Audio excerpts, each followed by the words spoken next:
వి gold trusted gold buyers మీరు తాకట్టు పెట్టిన బంగారాన్ని విడిపించి ఈ రోజు ఉన్న మార్కెట్ ధరకు కొనబడను. So welcome back to the latest episode with Rahul Reddy Garu, the immigration lawyer, and he's practicing law from since 30 years. So right now OPT నుంచి STEM నుంచి H1Bకి మారే వాళ్ళ సిచ్యువేషన్స్ ఏ విధంగా ఉండబోతున్నాయి యూఎస్లో అనేది తెలుసుకుందాం. Hi sir. Sir I'm very fine sir, and how are you sir? Good. So upcoming మార్చ్లో H1Bకి సంబంధించిన లాటరీస్ అవి ఉండబోతున్నాయి కాబట్టి వాటి గురించి డిస్కస్ చేద్దాం. సో ఓపీటీ అండ్ స్టెమ్ నుంచి ఎవరైతే H1B కోసం వెయిట్ చేస్తూ ఉంటారో లాటరీ టైంలో వాళ్ళ మీద ఎఫెక్ట్ ఏ విధంగా ఉంటుందంటారు? ఇప్పుడు మనకు కొత్త H1B రెగ్యులేషన్స్ వచ్చినాయి. దాని ద్వారా ఏమైందంటే థర్డ్ పార్టీ ప్లేస్మెంట్ అనేది కొద్దిగా స్ట్రిక్ట్ అయిపోయింది. అదొకటి. ఇంకోటి ఏంటంటే మనకు లాస్ట్ ఇయర్ H1B కోటాను మొత్తం ట్రాన్సాక్షన్ చేసిండ్రు.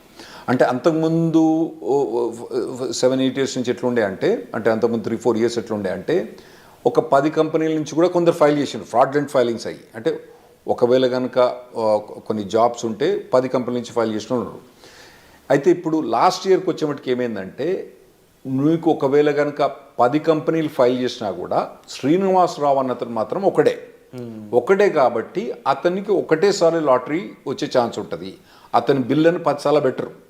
ఓకే, మనం అప్పుడప్పుడు పెడతాం కదా, చిన్నప్పుడు పెట్టినప్పుడు మన పేరు ఇచ్చి పెడతాం. మన పేరు ఎక్కువ రాయాలంటే ఏం చేస్తాం? 10 సార్లు రాసి అని లేస్తాం. అటువంటి అలౌడ్ లేదన్నట్టు. ఇప్పుడు ఎన్నిసార్లు రాసినా కానీ ఒకటే చిట్టి ఆ శ్రీనివాసరావు గారి పేరుతోటి ఒకటే చిట్టి పోతుంది. ఆ చిట్టి ద్వారా అది లాస్ట్ ఇయర్ ఇంప్లిమెంట్ చేసినారు. ఇప్పుడు కొత్త రెగ్యులేషన్స్ ప్రకారం ఏం చేసినంటే దాన్ని రెగ్యులేషన్స్ ద్వారా చేయబట్టి ఏమైనా కోర్టుల కేసులు కానీ వాటిని ఎదుర్కోవడానికి ఈజీ అవుతాయని చెప్పి వాళ్ళు రెగ్యులేషన్ ద్వారా పోయినరు. అయితే ఇప్పుడు కొత్త ప్రొవిజన్ ఏంటంటే లాటరీ మనం మార్చిలో ఫైల్ చేసేటప్పుడు కొత్తగా ఫీజు అంతకుముందు $10 ఉండే. $10 ఏంటండి ఇప్పుడు ఇవ్వాలి, ఇప్పుడు పెద్ద కేర్ చేయరు. సో కొందరు ఫ్రాడ్లెంట్ ఫైల్ చేసే వాళ్ళు కొద్దిగా ఎక్కువ ఫైల్ చేస్తున్నారు, $10. ఇప్పుడు దాన్ని $215 చేసినట్టు. సో కొంచెం ఫిల్టర్ చేయడానికి, కొద్దిగా ఫిల్టర్ చేయడానికి చేసినట్టు.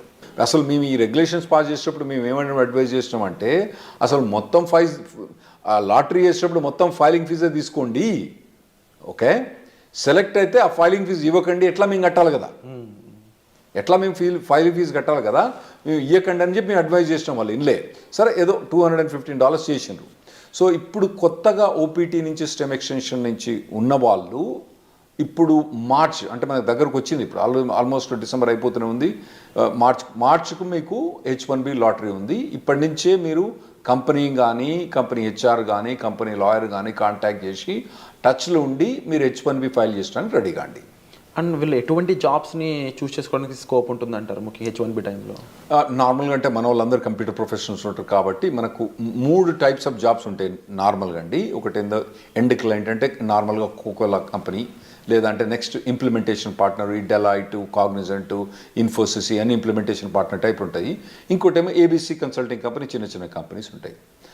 అయితే మనం మొదలు కవర్ చేసిన ఎపిసోడ్లో ఏంటంటే కోకోలతో కంపెనీతో పనిచేస్తే కొద్దిగా మంచిగా ఉంటుంది H1B ప్రొవిజన్స్ అని చెప్పినాం. కాకపోతే ఈ ఎండ్ క్లయింట్ పనిచేసినప్పుడు వాళ్ళు ఏం చేస్తారంటే నీకు 3 ఏళ్ళు వర్క్ పర్మిట్ ఉంది కదా, నీకు ఇప్పుడే H1 అప్లై చేయమంటారు. అది వీనికి పెద్ద బాధ అయింది. ఎందుకంటే ఇప్పుడు 3rd year పోయినప్పుడు వీని H1B లాటరీ రాలేదనుకోండి, వీని పని గోవిందా.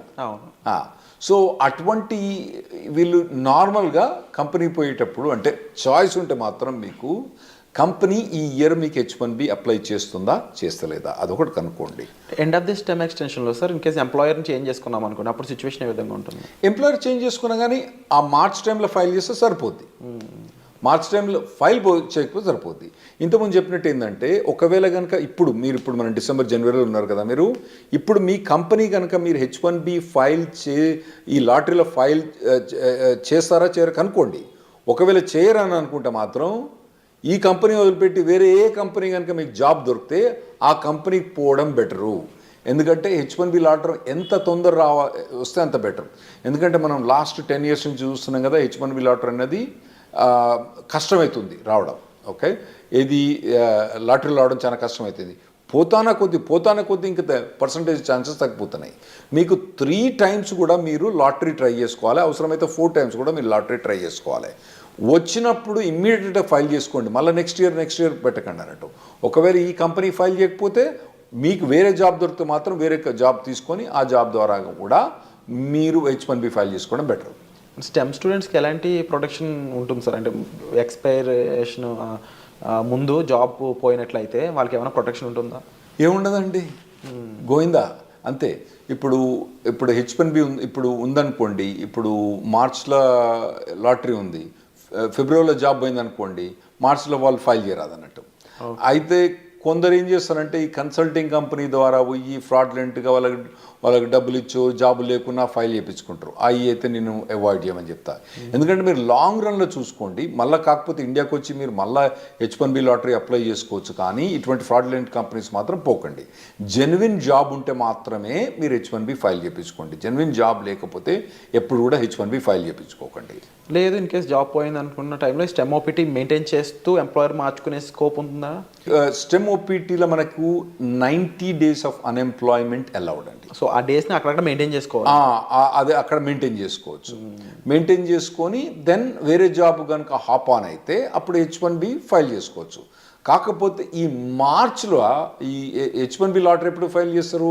మార్చ్ 1st నుంచి టిపికల్గా మార్చ్ 20th కొద్దిగా డేట్స్ అటు ఇటు చేంజ్ అవుతా అంటే ఒక 5-6 రోజులు అటు ఇటు చేంజ్ అవుతా అంటే ఆ టైంలో కనుక జాబ్ లేకపోతే కథం మనోడు మళ్ళీ నెక్స్ట్ ఇయర్ వెయిట్ చేయాల్సి వస్తుంది. ఈ 90 days కాకుండా, ఈ టైం పీరియడ్ కాకుండా స్టెమ్ ఓపీని ఎక్స్టెన్షన్ చేసుకోలేమంటారా? స్టెమ్ ఓపీటీ అంటే 90 days అన్ఎంప్లాయ్మెంట్ ఎక్స్టెండ్ చేసుకోవడమా, లేదా 2 years స్టెమ్ ఓపీటీని ఎక్స్టెండ్ చేసుకోవడం? లేదండి, స్టెమ్ ఓపీటీ అన్నది 2 yearsకు లిమిటెడ్. అయితే అందులో కొన్ని చిన్న చిన్న ఎగ్జామ్షన్స్ ఉన్నాయి. ఇప్పుడు H1B అన్నది మనం మార్చ్లో లాటరీ ఫైల్ చేసినా కూడా యాక్చువల్ H1B అనేది అక్టోబర్ దాకా స్టార్ట్ కాదు. అయితే ఒకవేళ స్టెమ్ ఎక్స్టెన్షన్ కనుక ఈ ఏప్రిల్ నుంచి అక్టోబర్ మధ్యలో కనుక ఒకవేళ స్టెమ్ ఎక్స్టెన్షన్ ఎగ్జాస్ట్ అవుతుంది అనుకోండి, అంటే ఇతని స్టెమ్ ఎక్స్టెన్షన్ జూన్లో ఎక్స్పైర్ అవుతుంది అనుకోండి, ఇతను H1B ఫైల్ చేస్తే ఈ స్టెమ్ ఎక్స్టెన్షన్ ఆటోమేటిక్గా జూన్ నుంచి అక్టోబర్ దాకా ఎక్స్టెండ్ అయింది. అట్లా కొన్ని లిమిటెడ్ ఎగ్జామ్షన్, దాన్ని మేము క్యాప్ గ్యాప్ అంటాం అన్నట్టు. క్యాప్ గ్యాప్ అంటాం. అది ఎప్పటి నుంచి? నార్మల్గా టిపికల్గా ఏప్రిల్ నుంచి అక్టోబర్ దాకా ఎక్స్టెండ్ అయింది. ఏది కంపెనీ ఏదైతే కంపెనీ ఉందో H1B change of status file చేస్తే ఆటోమేటిక్గా క్యాప్ గ్యాప్ అన్నది ఏప్రిల్ నుంచి అక్టోబర్ దాకా ఎక్స్టెండ్ అయింది. అండ్ మనం ముందు మాట్లాడుకున్న ఈ రూల్స్ అండ్ రెగ్యులేషన్స్ అన్నీ కూడా పార్ట్ టైంలో కూడా అప్లైకబుల్ అవుతాయా? అంటే ఇప్పుడు స్టెమ్ వాళ్ళు పార్ట్ టైం కూడా సేమ్ ఇదే చేయొచ్చా, లేదా ఫుల్ టైమే చేయాలి కంపల్సరీ? మీరు అన్నట్టు ఒకవేళ కనుక H1B జాబ్ ఫైల్ చేసిన అనుకోండి, పార్ట్ టైం కూడా వాళ్ళు ఎక్స్టెండ్ చేసుకోవచ్చు. ఏది టిపికల్గా ఏప్రిల్ నుంచి అక్టోబర్ దాకా. అయితే ఇప్పుడు కొత్తగా వచ్చిన రెగ్యులేషన్స్ ఏవైతే January 17, 2025 అప్లిక్ అవుతాయో దానికి యాక్చువల్లీ స్టూడెంట్స్ కొద్దిగా ఈజీ ప్రొవిజన్ ఇచ్చిండ్రు.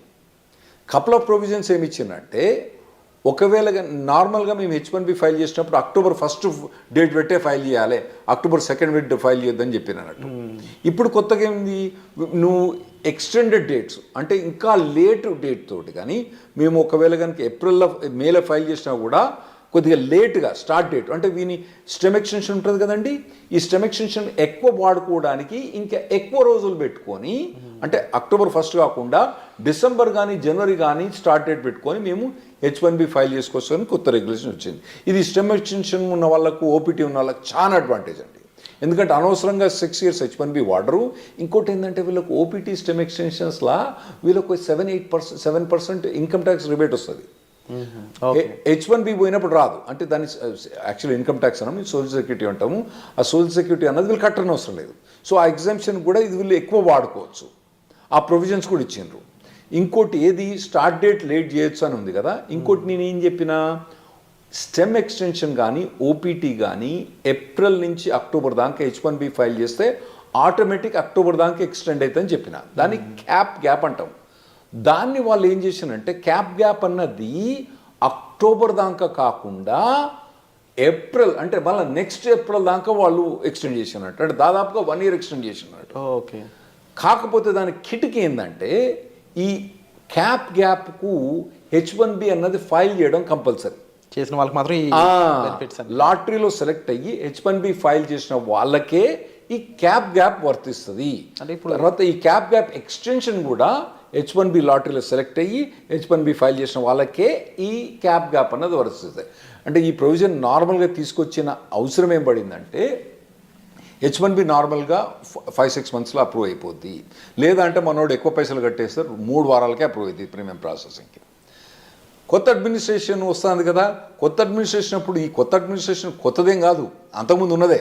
అంతకుముందు మమ్మల్ని నరక యాతలు పెట్టింది ఈ అడ్మినిస్ట్రేషన్. వాళ్ళు ఈ ప్రీమియం ప్రాసెసింగ్ ఇవన్నీ సస్పెండ్ చేసినారు.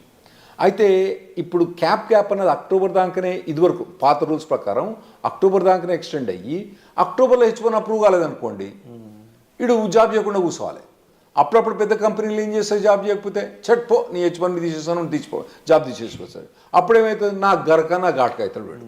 అయితే ఇప్పుడు కొత్త ప్రొవిజన్ ప్రకారము ఒకవేళ ట్రంప్ అడ్మినిస్ట్రేషన్ వచ్చి H1 ప్రీమియం ప్రాసెసింగ్ తీసేసినా, అంటే ఎక్స్ట్రా $2,500 కట్టినా కూడా, దానికి ఎక్కువ ఫాస్టర్ ప్రొవిజన్ తీసేసినా కూడా, మనోడు అక్టోబర్ దాటిన తర్వాత, అంటే వీని వర్క్ పర్మిట్ ఒకవేళ జూన్లో అయిపోయినా కూడా అక్టోబర్ దాకా కాకుండా మళ్ళీ ఏప్రిల్ దాకా ఇతను జాబ్ క్యాప్ మీద జాబ్ చేసుకోవచ్చు. అది ఈ January 17th మనకు వచ్చే రెగ్యులేషన్స్ తోటి చాలా అడ్వాంటేజ్ అవుతుంది మనకు. ఓవరాల్గా డిఫరెంట్ అప్లికేబుల్స్ అయితే రానున్నాయనేది అర్థమవుతుంది క్లియర్గా. అండ్ కొన్ని బెనిఫిషరీస్ కూడా కనిపిస్తూ ఉన్నాయి డెఫినెట్లీ. అండ్ బిఫోర్ జాబ్ వీళ్ళు స్టెమ్ ఓపీటీ వాళ్ళు ఎటువంటి రిక్వైర్మెంట్స్ ఉంటాయి సార్ అప్లై చేయడానికి? అంటే ఓపీటీ స్టెమ్ ఎక్స్టెన్షన్ ఈ రెండిట్లు అంటారా? అంటే వీళ్ళు మొదటి నుంచి కాలేజీలో చదువుతున్నప్పుడే వీళ్ళకు ఆన్ క్యాంపస్ రిక్రూట్మెంట్ నడుస్తుంటుందండి, వాటిల్లో పార్టిసిపేట్ చేయాలి. ఇంకోటి ఏంటంటే మీకు ఇంతకుముందు చెప్పినట్టు ఏంటంటే వీళ్ళు మొదటి నుంచి కూడా ఏదో టెక్నాలజీ తీసుకొని, హాట్ టెక్నాలజీ తీసుకొని, కరెంట్ టెక్నాలజీ తీసుకొని దాని మీద కంప్లీట్గా ఇంటర్న్షిప్స్ కానీ, తర్వాత ఎడ్యుకేషన్ కానీ, ట్రైనింగ్ కానీ తీసుకొని, ఒకవేళ టెక్నాలజీ మారితే మళ్ళీ ఇమీడియట్గా మారండి టెక్నాలజీ. కానీ ట్రైనింగ్ అన్నది ఇక్కడ కూర్చొని ఆ సినిమాలు చూసిన దానికి వీటి చూసిన దానికన్నా ఇటు పక్క పోయి ఈ ట్రైనింగ్ ఇటువంటివన్నీ తీసుకోవడం చాలా మంచిది. ఎందుకంటే నార్మల్గా ఇక్కడ జనరల్ ప్యాకేజ్ ఏంది 5 lakhs 6 lakhs ఉన్నది, అక్కడ మీకు 80 లక్షల నుంచి మొదలైంది ప్యాకేజ్. సో మీకు 6 lakhs నుంచి 80 లక్షలకు ఉండే పెర్ఫార్మెన్స్ మీరు అక్కడికి యూఎస్కి వస్తుండ్రు కాబట్టి మీరు చేసే పెర్ఫార్మెన్స్ కూడా 10 times బెటర్ ఉండటానికి మీరు షార్పన్ అప్ కావాలి. అది మొదటి నుంచి ప్రిపేర్ కాండి. చక్కగా ఓపీటీ అయిపోయిన తర్వాత అప్పుడు ఎతుకుతలే జాబ్, తర్వాత చూసుకుంటలే. ఇప్పుడైతే సినిమాలు చూస్తా, షికార్లు పోతా, తాగుతా, తింటా, బిర్యానీ తింటా, పొద్దుగాల మధ్యాహ్నం, సాయంత్రం అయితే వాలీబాల్ ఆడతా, కానీ తర్వాత చూసుకుంటా, ఓపీటీ అయిపోయిన తర్వాత చూసుకుంటే మాత్రం అది తప్పుడు పని. మీరు మొదటి నుంచి ఇంజనీరింగ్ కాలేజ్ నుంచి ఫస్ట్ ఇయర్ నుంచి, ఒకవేళ మీరు యూఎస్ రాదలుచుకుంటే, మీరు ఇక్కడ కూర్చొని ఎక్కడనో 5 లక్షల ప్యాకేజ్ 6 లక్షలు తీసుకుంటే మీ ఇష్టం. మీరు కనుక యూఎస్ వచ్చి ఓపీటీ మీద పనిచేసి స్టెమ్ ఎక్స్టెన్షన్ మీద పనిచేసుకుంటే మాత్రం మీరు ఫస్ట్ ఇయర్ నుంచి మీరు కంటిన్యూస్గా శ్రమ పడితే మీరు ఓపీటీ స్టెమ్ ఎక్స్టెన్షన్ వచ్చినప్పుడు మీకు మెచ్చుకునే మార్కెట్ మంచిగా ఉన్నప్పుడు ఏముంటుందండి, అప్పుడు ఏమంటారు కుక్కను కూడా సింహాసనం ఎక్కించినప్పుడు వీళ్ళందరినీ మన వాళ్ళని సింహాసనం ఎక్కించినప్పుడు, ఏది మంచిగా స్కిల్ సెట్ లేని వాళ్ళని వాళ్ళందరూ కూడా కుక్క మీద వీళ్ళందరూ సింహాసనం ఎక్కి కూర్చున్నారు. ఇప్పుడు ఎట్లున్నది పరిస్థితి, మార్కెట్ పరిస్థితి మంచిగా లేదు. మరి మార్కెట్ పరిస్థితి మంచిగా లేదంటే యాక్చువల్గా మీరు స్టాక్స్లో బాగా చేస్తూ ఉంటారు కదా, అసలు యూఎస్లో ఇప్పుడు స్టాక్ మార్కెట్లు ఉందండి, హై రేట్స్ ఉన్నాయి, అన్నీ బాగున్నాయి స్టాక్ మార్కెట్. అయినా కానీ ఐటీ ప్రొవిజన్ మొత్తం డౌన్ అయిపోయింది. ఎందుకైందంటే మెయిన్ ప్రొవిజన్ ఏంటంటే 2021 ఎప్పుడైతే మన కోవిడ్ అయిపోయిందో అప్పుడు ఎట్లా హైర్ చేసిందంటే అమెజాన్ కొన్ని కంపెనీస్ అయితే ఒకటే అండి, మీ శాలరీ ఎంత, ఇన్కమ్ ట్యాక్స్ చూపేరా అని వీళ్ళు పట్టుకుపోయినారు. నీ W2 ఎంత, నీ W2లా ఓకే నీకు 80 లక్షలు వస్తుంది, ఓకే ఒకటేరా నీకు, ఇగో 1,60,60,000 అంతే, వారు ఏం మాట్లాడలేదు. అట్లా చాలా మందిని హైర్ చేసిండ్రు. చక్కగా తీసుకుపోయి కుక్కను తీసుకుపోయి సింహాసనం మీద కూర్చోబెట్టిండ్రు. ఇప్పుడు ఏమవుతుందంటే వాళ్ళందరూ చాలా మంది లేఆఫ్స్ అవుతుండ్రు, ఇంపాక్ట్ చూపిస్తున్నారు. ఇప్పుడు కొత్తగా వచ్చే పోరాళ్ళకు మాత్రం ఆ లగ్జరీ ఏదైతే 2021-22లో ఏదైతే హైరింగ్ చూసిండ్రో, ఆ తర్వాత అంతకుముందు హైరింగ్ చూసిండ్రో, ఇంకా ముందు మీరు చూడరు. ఆర్టిఫిషియల్ ఇంటెలిజెన్స్ అనేది బాగా డెవలప్ అయింది.